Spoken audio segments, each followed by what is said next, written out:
This channel do not condone piracy of any kind. Asking for, providing or discussing illegal download links is not allowed.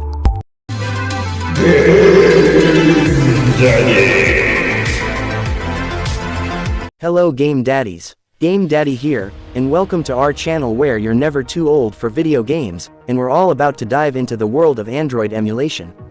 In today's exciting episode, we'll be talking about Strato, Vita3k Android, Pizza Boy GBA and SNES 9XX Plus. So grab your joysticks and game on. But before we start, if you haven't subscribed yet to the channel, please subscribe, and hit the notification bell icon so that you'll be updated with the latest news, tutorials, and anything about Android emulation. Let's go.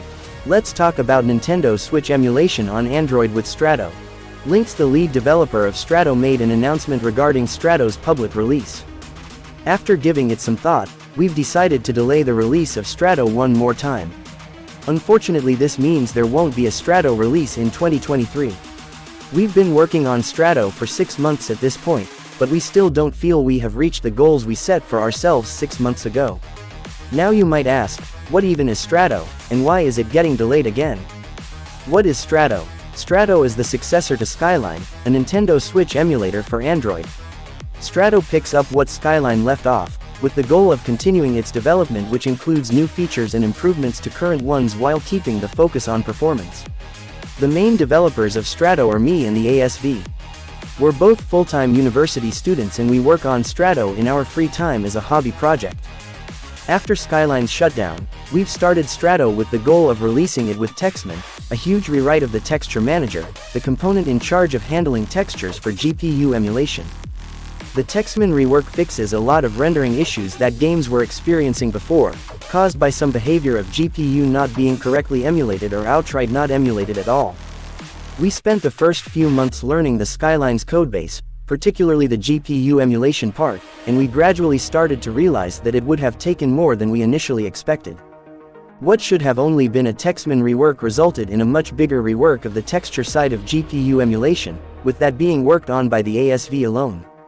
For me, it doesn't matter if they delay the public release of Strato in exchange of an optimized Switch emulator that is compatible with Snapdragon devices and especially for Mali devices. As long as they keep on making improvements, I'm still looking forward for Strato. What about you? Let me know your thoughts about this one in the comments section below. Moving on, let's talk about PlayStation Vita emulation on Android with Vita3k. Someone just posted a screenshot of Amazing Spider-Man and was able to reach the title screen using Vita3k, the PC version. There's also a screenshot of Chronoble, and a screenshot of Unit 13 running 30 FPS. Will these be a new possible playable games for the upcoming Vita3k Android V10? For more Vita3k Android updates, just tune in on Game Daddy channel. Next up, let's talk about Nintendo Game Boy Advance emulation on Android with Pizza Boy GBA.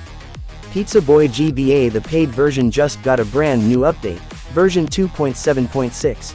In this version, they fixed RetroAchievements error when downloading patches. So if you're having issues with RetroAchievements when downloading patches, it is the right time to update your app. Speaking of update, let's talk about Super Nintendo emulation on Android with SNES 9XX Plus. SNES just got a brand new update, version 1.5.76. In this version they fix corrupted input device configuration when deleting a key config without manually setting another. They also map analog triggers to L2, R2 by default. Allow mode gamepad button to dismiss the menu, this is normally mapped to the center Xbox PS button. And allow setting content zoom up to 200%. Inspire me to make more videos like this by subscribing to the channel.